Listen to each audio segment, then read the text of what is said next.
ਸੀਟਾਂ ਆ ਰਹੀਆਂ। ਸੋ ਮੋਟੇ ਤੌਰ ਤੇ ਬਿਹਾਰ ਚੋਣਾਂ ਦੇ ਵਿੱਚ ਐਨਡੀਏ ਨੂੰ 140 ਤੋਂ 150 ਔਰ ਮਹਾਗਠਬੰਧਨ 85 ਤੋਂ 95 ਤੇ ਅਦਰਸ 5 ਤੋਂ 10। ਇਹ ਫਿਲਹਾਲ ਦਾ ਜਿਹੜਾ ਡੇਟਾ ਹੈ ਉਹ ਸਾਹਮਣੇ ਆਇਆ ਬਿਹਾਰ ਚੋਣਾਂ ਨੂੰ ਲੈ ਕੇ।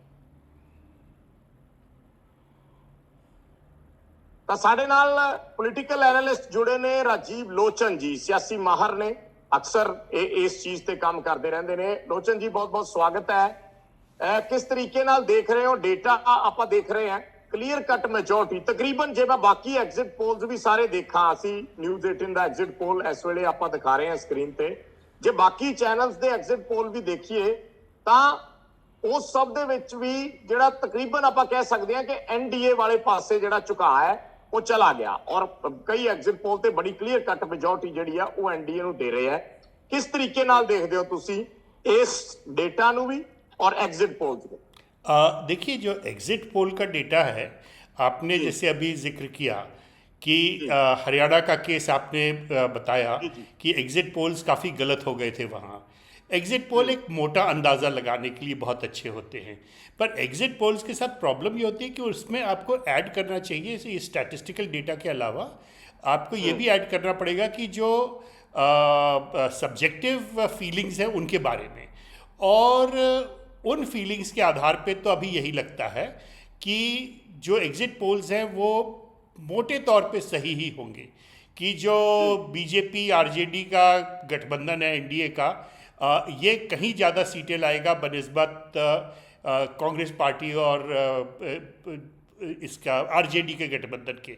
जेडीयू एंड बीजेपी ये ज़्यादा मजबूत रहेंगे।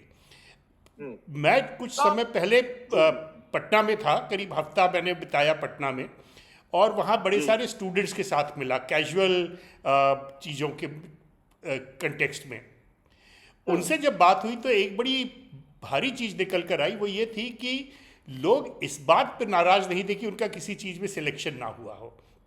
वो कहते थे, जब जो रिजेक्टेड कैंडिडेट्स भी होते थे वो भी कहते थे कि जी हमारा एक्सपीरियंस जेडीयू सरकार के साथ ये रहा है कि फेयर सिलेक्शंस हो रहे हैं सरकार में, और सरकार ने कई हज़ार पोजीशंस भरी हैं, और यूथ जो था वो लगातार ये कह रहा था कि सरकार ने हमारे फेवर में काम किया, उसने जो सिलेक्शन की प्रोसेस है इसको बड़ा फेयर बना दिया है, और हमारे पास और मेहनत करने की ज़रूरत है ताकि हम भी कहीं ना कहीं लग जाएं। यानी एम्प्लॉयमेंट एक बड़ा मुद्दा रहा है। एम्प्लॉयमेंट मुद्दा था, पर एम्प्लॉयमेंट में ये नहीं था कि लोगों को गिला थी। लोग कह रहे थे कि एम्प्लॉयमेंट नहीं है, एम्प्लॉयमेंट में रिलेटिव कमी है, सरकारी एम्प्लॉयमेंट में विशेषकर, पर धांधली नहीं चल रही, सब कुछ बड़ा फेयर हो रहा है, जितना है वो ट्रांसपेरेंट है, जो ट्रांसपेरेंट है। और मुझे याद आता था उस समय कि हरियाणा में भी बिल्कुल यही बात थी। हरियाणा के साथ हमारे बड़े सारे स्टूडेंट जुड़े हैं, मैं खुद अंबाला वगैरह घूमता रहा था, वहाँ पे हर यूथ ने कहा, लड़कियों ने कहा, लड़कों ने कहा कि जी हरियाणा में जो सिलेक्शंस हो रहे हैं ना नौकरियों के लिए, बहुत फेयर हो रहे हैं, बहुत अच्छे हो रहे हैं, और हमें इनमें से किसी को भी ये शिकायत नहीं है कि किसी तरह का सरकार गड़बड़ झाला कर रही है, विच वॉज द केस पहले जो हरियाणा में सरकारें बनती थी उनके साथ, पंजाब में सरकारें बनती थी उनके साथ भी यही केस था। तो एक तो मैं इस पॉइंट को आपको इंगित करूँगा, पॉइंट आउट करूँगा कि लोग मोटे तौर पर नीतीश कुमार की सरकार से नाराज़ नहीं थे। अब यदि लोग नाराज़ नहीं थे, और लास्ट में जब मैं वहाँ पटना में था उसी वक्त बड़े सारे ये गुंडे आए और उन्होंने मारा कुटी मचाई, फिर ऐसा महसूस होने लगा लोगों को कि मानो जो पुराना समय हुआ करता था, लालू यादव वाला समय, वही वापस आ गया है। वहाँ भी लोगों ने कहा कि जी कभी कभी ना सरकारें फिसल जाती हैं, काम बड़ा मुश्किल है हमारे प्रदेश में, और लोग बहुत अक्खड़ हैं, पर नीतीश कुमार की सरकार ना अच्छा कर रही है। तो जब रैंडम लोग इस तरह की बातें करना शुरू कर देते ना, विशेषकर कॉलेज और स्कूल के बच्चे, तो फिर आपको लगने लगता है कि शायद कुछ अच्छा ही हो। तो ये तो एक पॉइंट है जो कि मैं आपको पॉइंट आउट करूँगा। दूसरा एक और जो छोटा सा पॉइंट आपसे शेयर करूँगा वो ये था कि पिछले कई इलेक्शंस से महिलाओं ने वोट डालने शुरू कर दिए हैं। महिलाएं अपने पति, अपने पिता, अपने भाई के कहने पे आजकल वोट नहीं डालती, चाहे वो मुसलमान महिलाएं हो, चाहे वो ऊंचे दर्जे की महिलाएं हो, चाहे वो नीचे दर्जे की महिलाएं हो, चाहे वो कामकाजी महिलाएं हो, चाहे वो घर पे बैठने वाली महिलाएं हो। महिलाओं ने कई बार ये बात कही है कि जी हम वोट ना अपने हिसाब से डालते हैं, और ये जो महिलाएं जो कहती हैं कि हम अपने हिसाब से वोट डालते हैं, ये पंजाब में भी यही हुआ कि महिलाओं ने कहा कि हम अपने हिसाब से वोट डालते हैं।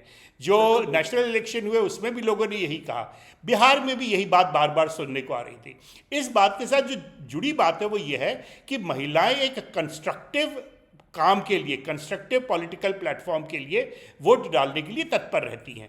और नीतीश कुमार ने पिछले सालों में बार बार दिखाया है कि वो कंस्ट्रक्टिव काम करते हैं। अब इसमें मैं ये नहीं कह रहा कि नीतीश कुमार ने 10,000 रुपये दे दिए या साइकिल दे दी, ये बातें मैं नहीं कह रहा, पर ओवरऑल जो उन्होंने भलाई की है, छवि की बात कर रहे हैं, हाँ, एक सीएम चेहरे की और उनका पुराना ट्रैक रिकॉर्ड, इन दोनों चीजों को, और रिलायबिलिटी कि ये रिलायबल व्यक्ति है जो कि किसी के साथ दगा नहीं करेगा। तो ये बातें थी। और एक और चीज ध्यान रखिएगा, अंतिम चीज जो मैं कहूंगा आपसे, कि कहीं भी ये नहीं स्थापित हुआ कि एंटी इनकम्बेंसी होगी। पिछले करीब 20-25 सालों से हमारे देश में लोगों ने एंटी इनकम्बेंसी की बात करना बंद कर दी है। लोग इतने वाइज हो गए हैं, इतने गंभीर हो गए इलेक्शंस के प्रति, सरकार चलाने के प्रति, वो कहने लगे हैं कि सरकार चलाना मुश्किल काम है। ये जो लोग सरकार चला रहे हैं इनको बहुत सारे ऑब्स्ट्रक्शंस आते हैं और ये हर समस्या का हर वक्त समाधान नहीं कर सकते। तो बार बार सरकारें जीत जाती है। पंजाब में थोड़ा गड़बड़ हो गया, पर पंजाब के लोग थोड़े ज़्यादा एडवेंचरस होते हैं, वो सरकार को नई नई सरकारों के साथ एक्सपेरिमेंट करने चाहते हैं बार बार। पर बाकी सब जगह लोगों के मन में, ये पूरे देश की परिस्थिति है, लोगों के मन में पिछली सरकार के प्रति दुराव थोड़ा कम हो गया है। पुराने ज़माने में जैसा था 70s, 80s, 90s में, कि सरकार के साथ सबसे बड़ी चीज़ ये होती थी कि वो बंदे ने सरकार चलाई, अब इसको हर हालत में हम लोग निकाल देंगे, वो परिस्थिति अब नहीं बची है। मैं आपके इसी सवाल से राजीव जी आगे बढ़ूंगा, इसी के साथ कुछ और एक दो चीजें जोड़नी है। एक और डेटा हमारे पास आ गया, एक बार उस पर नजर डाल लेते हैं। पी मार्क का डेटा ਅਸੀਂ ਤੁਹਾਨੂੰ ਦਿਖਾਉਣੇ ਹੈ ਸਕਰੀਨ ਤੇ ਇਸ ਵੇਲੇ। ਪੀ ਮਾਰਕ ਜਿਹੜੀ ਏਜੰਸੀ ਹੈ ਜਿਸ ਵੱਲੋਂ ਡੇਟਾ ਇਕੱਠਾ ਕੀਤਾ ਗਿਆ, ਐਗਜ਼ਿਟ ਪੋਲਸ ਦੇ ਆંકੜੇ ਜਿਸ ਦਾ ਅਸੀਂ ਜ਼ਿਕਰ ਕਰ ਰਹੇ ਹਾਂ, ਰਾਜੀਵ ਜੀ ਦੇ ਨਾਲ ਡਿਸਕਸ ਕਰ ਰਹੇ ਸੀ, ਲਗਭਗ ਉਹੀ ਸੇਮ ਜੋ ਨਿਊਜ਼ 18 ਦਾ ਅਸੀਂ ਡੇਟਾ ਦਿਖਾਇਆ ਹੈ, ਉਸ ਨਾਲੋਂ ਵੀ ਥੋੜਾ ਵੱਧ ਕੇ ਲਗਭਗ ਉਹੀ 142 ਤੋਂ 162 ਸੀਟਾਂ ਪੀ ਮਾਰਕ ਵੱਲੋਂ ਐਨਡੀਏ ਨੂੰ ਦਿੱਤੀਆਂ ਜਾ ਰਹੀਆਂ ਔਰ ਮਹਾਗਠਬੰਧਨ ਨੂੰ 80 ਤੋਂ 98, 80 to 98। ਜੇਐਸਪੀ ਜਨ ਸਵਰਾਜ ਪਾਰਟੀ ਜਿਹੜੀ ਪ੍ਰਸ਼ਾਂਤ ਕਿਸ਼ੋਰ ਦੀ ਹੈ 1 ਤੋਂ 4 ਔਰ ਜਿਹੜੇ ਬਾਕੀ ਦਲ ਨੇ ਉਹ 0 ਤੋਂ 3। ਸੋ ਇਹ ਦੂਸਰੀ ਫਿਗਰ ਹੈ ਪੀ ਮਾਰਕ ਦੀ ਹੈ। ਕੁਝ ਹੋਰ ਡੇਟਾ ਵੀ ਸਾਡੇ ਕੋਲ ਆਉਣਗੇ। ਇੱਕ ਹੋਰ ਡੇਟਾ ਇਹ ਹੈ ਡੀਵੀ ਰਿਸਰਚ, ਇਹ ਜਿਹੜੀ ਏਜੰਸੀ ਹੈ ਡੀਵੀ ਰਿਸਰਚ, ਉਹਨਾਂ ਦਾ ਉਸ ਦੇ ਵਿੱਚ ਐਨਡੀਏ ਨੂੰ 137 ਤੋਂ 152, ਮਹਾਗਠਬੰਧਨ ਨੂੰ 83 ਤੋਂ 98, ਜਨ ਸਵਰਾਜ ਨੂੰ 2 ਤੋਂ 4 ਤੇ ਅਦਰਸ 2। ਯਾਨੀ ਹੁਣ ਤੱਕ ਅਸੀਂ ਜਿਹੜੇ 3 ਐਗਜ਼ਿਟ ਪੋਲ ਦੇਖ ਚੁੱਕੇ ਹਾਂ, 3 ਵੱਖ-ਵੱਖ ਏਜੰਸੀਜ਼ ਦੇ, ਤਿੰਨਾਂ ਦੇ ਵਿੱਚ ਮਹਾਗਠਬੰਧਨ 100 ਦੇ ਪਾਰ ਨਹੀਂ ਜਾ ਰਿਹਾ ਔਰ ਜਿਹੜਾ ਐਨਡੀਏ ਹੈ ਇਹ 150 ਨੂੰ ਟੱਚ ਕਰ ਰਿਹਾ। ਕਿਤੇ 152 ਹੈ, ਕਿਤੇ 160 ਹੈ, ਕਿਤੇ 162 ਹੈ, ਪਰ ਮਹਾਗਠਬੰਧਨ 100 ਤੋਂ ਉੱਤੇ ਨਹੀਂ ਜਾ ਰਿਹਾ। ਰਾਜੀਵ ਜੀ ਸਾਡੇ ਨਾਲ ਜੁੜੇ ਹੋਏ ਨੇ, ਦੁਬਾਰਾ ਰੁਕ ਕਰਦੇ ਹਾਂ।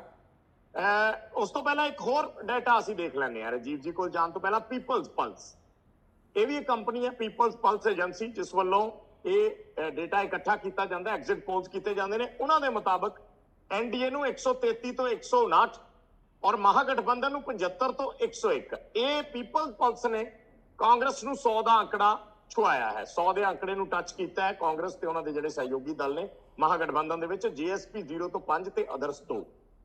ਉਸ ਤੋਂ ਬਾਅਦ ਹੈ ਪੀਪਲਸ ਇਨਸਾਈਟ। ਪੀਪਲਸ ਇਨਸਾਈਟ ਨੇ ਵੀ ਐਨਡੀਏ 133 ਤੋਂ 148, ਮਹਾਗਠਬੰਧਨ 87 ਤੋਂ 102, ਜਨ ਸਵਰਾਜ 0 ਤੋਂ 2 ਤੇ ਅਦਰਸ 3 ਤੋਂ 6 ਜਿਹੜੇ ਹੋਰ ਪਾਰਟੀਆਂ ਦੇ ਨੇ। ਸੋ ਕੁੱਲ ਮਿਲਾ ਕੇ 150 ਦੇ ਆંકੜੇ ਨੂੰ ਟੱਚ ਕਰਦੀ ਐਨਡੀਏ ਹਰ ਐਗਜ਼ਿਟ ਪੋਲ ਦੇ ਵਿੱਚ ਨਜ਼ਰ ਆ ਰਹੀ ਹੈ। ਅਸੀਂ ਤੁਹਾਨੂੰ ਨਿਊਜ਼ 18 ਤੋਂ ਇਲਾਵਾ 4 ਹੋਰ ਏਜੰਸੀਆਂ ਦੇ ਐਗਜ਼ਿਟ ਪੋਲ ਦਿਖਾਏ ਨੇ। ਕੁਝ ਹੋਰ ਆંકੜੇ ਸਾਡੇ ਕੋਲੇ ਪਹੁੰਚਣਗੇ ਤਾਂ ਉਹਨਾਂ ਤੇ ਵੀ ਨਜ਼ਰ ਪਾਵਾਂਗੇ। ਰਾਜੀਵ ਲੋਚਨ ਜੀ ਦਾ ਰੁਖ ਕਰਦੇ ਆ ਵਾਪਸ। ਰਾਜੀਵ ਜੀ ਸਾਡੇ ਨਾਲ ਜੁੜੇ ਹੋਏ ਨੇ। ਰਾਜੀਵ ਜੀ, ਤਕਰੀਬਨ ਆંકੜੇ ਜਿਹੜੇ ਨੇ ਉਹੀ ਸੇਮ ਨੇ ਜਿੱਥੋਂ ਆਪਾਂ ਸ਼ੁਰੂਆਤ ਕੀਤੀ ਸੀ। ਚਲੋ ਵੱਖ-ਵੱਖ ਏਜੰਸੀਜ਼ ਤੇ ਨਜ਼ਰ ਪਾਉਣੀ ਜ਼ਰੂਰੀ ਹੁੰਦੀ ਹੈ। ਤੁਸੀਂ ਜਿਹੜਾ ਜ਼ਿਕਰ ਕਰ ਰਹੇ ਸੀ, ਤੁਸੀਂ ਕਿਹਾ ਕਿ ਜਿੱਥੋਂ ਤੁਸੀਂ ਗੱਲ ਛੱਡੀ ਸੀ ਕਿ ਹੁਣ ਲੋਕ ਇਹ ਨਹੀਂ ਸੋਚਦੇ ਜਾਂ ਹੁਣ ਪੁਰਾਣੀਆਂ ਸਰਕਾਰਾਂ ਤੋਂ ਉਹਨੇ ਖਫਾ ਨਹੀਂ ਹੁੰਦੇ, ਹੁਣ ਐਂਟੀ ਇਨਕੰਬੈਂਸੀ ਉਸ ਕਦਰ ਨਹੀਂ ਹੁੰਦੀ ਜਿਵੇਂ ਪਹਿਲੇ ਸੋਚ ਲਿਆ ਜਾਂਦਾ ਸੀ ਜਾਂ ਪਹਿਲੇ ਹੁੰਦਾ ਰਿਹਾ ਪਿਛਲੇ ਟਾਈਮ ਦੇ ਵਿੱਚ। ਤਾਂ ਮੇਰਾ ਸਵਾਲ ਇਹ ਹੈ ਕਿ ਪਿਛਲੇ ਸਮੇਂ ਦੇ ਵਿੱਚ ਚਾਹੇ ਹਰਿਆਣਾ ਹੋਵੇ ਜਾਂ ਹੋਰ ਸੂਬੇ ਹੋਣ ਜਿੱਥੇ ਬੀਜੇਪੀ ਦੀਆਂ ਸਰਕਾਰਾਂ ਸੀ, ਸਭ ਤੋਂ ਵੱਧ ਇਸ ਚੀਜ਼ ਨੂੰ ਪ੍ਰਚਾਰਿਆ ਗਿਆ ਕਿ ਡਬਲ ਇੰਜਨ ਦੀ ਸਰਕਾਰ, ਡਬਲ ਇੰਜਨ ਦੀ ਸਰਕਾਰ। ਕੀ ਉਹ ਡਬਲ ਇੰਜਨ ਸ਼ਬਦ स्ट्राइक कर गया वोटर्स के मन दे? नहीं, ये डबल इंजन से कोई इंप्रेस नहीं होता। लोग जब अच्छा। अपना वोट डालते हैं तो ये तो हमें पिछले 40 साल से मालूम है कि लोग नेशनल इलेक्शन में अलग वोट डालते हैं और स्टेट इलेक्शन में अलग से वोट डालते हैं। जब जनरल इलेक्शन आता है तो वो लीडर की तरफ देखते हैं, पॉलिसीज़ को नहीं देखते। पर जब वो स्टेट के लिए वोट डालते हैं तो वो ये ज़रूर देखते कि जो सरकार थी उसने कुछ काम किया या नहीं किया। पुराने ज़माने में लोग इस पर ध्यान नहीं देते थे कि सरकार ने काम किया। बिहार में जैसे परिस्थिति होती थी, ये मेरी जाति वाला इसीलिए मैं वोट डालूंगा, अब वो परिस्थिति नहीं है। ये केवल जो एकेडमिक्स हैं, मेरे जैसे लोग और जर्नलिस्ट हैं, बस उन्हीं के मन में ये बात है कि लोग जाति देख के वोट देते हैं। एक्चुअली जनता में थोड़ा ज़्यादा मिक्सअप होता है। जनता केवल जाति देख के वोट आजकल उसने देना बंद कर दिया। बिहार में भी वो केवल जाति के आधार पर वोट नहीं देते और दूसरे फैक्टर्स को भी इंक्लूड कर लेते हैं। ये जो दूसरे फैक्टर्स हैं इसमें गवर्नेंस की क्वालिटी, सेफ्टी ऑफ लाइफ, इस तरह की चीज़ें बड़ी इंपॉर्टेंट हो जाती हैं। ध्यान रखिए, बिहार में ना लोग इंग्लिश बोलते हैं हिंदी में मिला के, बड़े नेचुरल शब्द से। वो उनको ऐसा नहीं लगता जैसे मैं बोल रहा हूँ जो भाषा मैं इंग्लिश का इस्तेमाल करता हूँ, ये अलग से मैं इंग्लिश इसमें डाल रहा हूँ। जो बिहार के लोग होते हैं वो अपनी हिंदी में ही इन शब्दों का और फ्रेजेस का इस्तेमाल करते हैं। तो ये good governance, quality of governance, ये सारे फ्रेजेस मैंने बिहार में लोगों से बात करते हुए सुने हैं, जहाँ की वो खुद इस्तेमाल कर रहे हैं, हिंदी में बोलते हुए इस्तेमाल कर रहे हैं। लेकिन राजीव जी, इस चीज का फर्क तो हुंदा है कि तुसी कोई केंद्रीय प्रोजेक्ट है, केंद्र का पैसा, जेडे कोई जीएसटी रिफंड, होर चीज़ां ਤੁਹਾਨੂੰ ਕੰਮ करना सौखा हो जाता है जे ऊपर भी उसे पार्टी की सरकार है और स्टेट भी उसे पार्टी की सरकार। ऐसा है नहीं, मैं चंडीगढ़ वाला निवासी हूँ और मैं देखता हूँ बड़ी डिटेल में कि पंजाब में और केंद्र सरकार के बीच जो झगड़े होते हैं इनमें क्या होता है। इन झगड़ों में मूल रूप से केवल जो आप सरकार है ये शिकायत करती होती है, पर एक्चुअली काम को ये वही करती है जो कि केंद्र सरकार करवाना चाहती है। देखिए, केंद्र सरकार के साथ कोई भी वाइज स्टेट झगड़ा नहीं मोल लेता। ना तो तमिलनाडु केंद्र सरकार के साथ लड़ाई करता है किसी सब्सटेंटिव चीज़ पे, ना असम करता था पहले, ना राजस्थान करता था जब कांग्रेसी लोग वहाँ शासन करते थे, ना ही मध्य प्रदेश या छत्तीसगढ़ करता था। ये ना हवा में सुनने की बात है कि डबल इंजन सरकार से फ़ायदा होता है। जो लोग हैं वो तो बड़ा मन लगा के फोकस करके अपने लोकल इंटरेस्ट के आधार पे ही वोट देते। यदि डबल इंजन सरकार से फायदा हो रहा होता, किसी जगह पे या रिसोर्सेज बढ़ रहे होते तो आज तक तो सरकारें बदलती ना, आज तक तो जमुना साफ हो गई होती ना दिल्ली में, और दिल्ली की हवा इतनी पॉइजनस नहीं होती जैसी आज है। आज मैं दिल्ली में बैठा हुआ हूँ और यहाँ देख सकता हूँ कितनी पॉइजनस हवा है। ये नहीं हो रहा होता। तो दिस डबल इंजन सरकार एक्सेट्रा, ये बीजेपी ने नारा देना शुरू किया था, लटका था बेसिकली, फेक रहे थे, पर लोग इसमें विश्वास नहीं करते।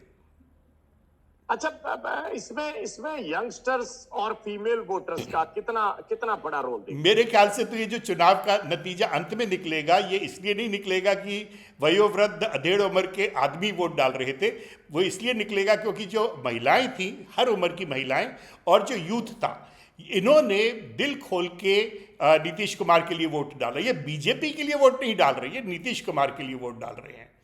तो हालांकि नीतीश कुमार की सीटें थोड़ी कम होगी, पर पिछली बार भी आप याद करिए नीतीश कुमार बाल बचे थे, और कुछ तो एनालिस्ट थे जो ये कह रहे, उन्होंने अनाउंस तक कर दिया था कि नीतीश कुमार हार गए हैं और आरजेडी की सरकार बन गई है।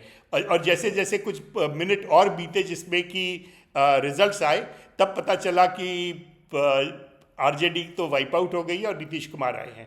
तो बिहार में कंटेस्टेशंस हरदम बड़े क्लोज रहे हैं, विच अफेक्टिवली मीन्स कि हम बहुत ज़्यादा कॉन्फिडेंस के साथ ये नहीं कह सकते कि कौन कितना जीतेगा, स्पेसिफिकली जीतेगा। मोटे तौर पे हम अंदाज़ा लगा सकते हैं कि किसके पास कितने वोट आएंगे, कौन कितना जीतेगा। तो ये जो आपने पोल ऑफ पोल्स हमें दिखाया, इससे हमें केवल एक मोटी सी झांकी मिलती है, एक मोटी सी समझ बनती है, पर इसकी बारीकियां ये हो सकती है कि कहीं ना कहीं बदल भी जाए, उसकी भी एक छोटी सी संभावना बनी रहती है।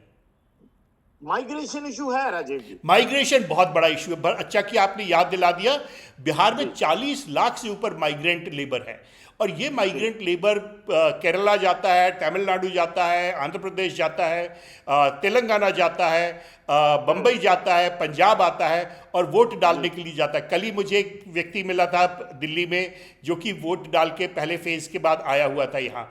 ये जो माइग्रेंट लेबर होता है, this includes by the way professors in the university also. ऐसा नहीं है कि केवल जो मैनुअल लेबर करने वाले लोग या फैक्ट्री में काम करने वाले लोग, यूनिवर्सिटी और स्कूल में पढ़ाने वाले लोग जो बिहार के हैं, जो कि बाहर आए हुए, ये भी वोट डालने के लिए वापस घर जाते हैं। और ये लोग बहुत मन लगा के सरकार को बड़े क्रिटिकली देखते हैं कि हम जहां गए थे, जब पंजाब से जब आदमी वापस जाता है बिहार, तो बिहार जाके सबसे बड़ी शिकायत यही करता है कि यदि पंजाब की सरकार कर सकती है तो बिहार की सरकार क्यों नहीं करती। यदि पंजाब के लोग इतनी आसानी से हर किसी का स्वागत कर सकते हैं, हर किसी को खाना खिला सकते हैं, पंजाब की जो इमेज है वो तो आपको बाहर जाके ही पता चलता है कि कितनी पॉजिटिव इमेज है, और वो पंजाब की सिविल सोसाइटी की इमेज, और लोग बहुत इंप्रेस्ड होते हैं और फिर वो कहते हैं हम बिहार में ऐसा क्यों नहीं कर पाते। तो ये एक बहुत बड़ी चीज होगी कि माइग्रेंट लेबर का क्या विचार है। अभी तक मुझे माइग्रेंट लेबर के विचार के बारे में बहुत ज़्यादा आइडिया नहीं है कि किस दिशा में जाएंगे। पर हाँ, एक बात है, माइग्रेंट लेबर के अलावा जो बिहार में बहुत सारे लोग अभी भी हैं, यदि 40 लाख माइग्रेंट लेबर है तो लगभग उसी तादाद में बिहार में लोग हैं जो कि काम की तलाश में और उन्हें काम नहीं मिल रहे, या वो अपने घरों में काम कर रहे हैं जिसके लिए कि उन्हें पेमेंट नहीं मिलता और जिसके लिए वो लेबर के तौर पे काउंट नहीं किया जाता, वर्कमैन के तौर पे उनको काउंट नहीं किया जाता।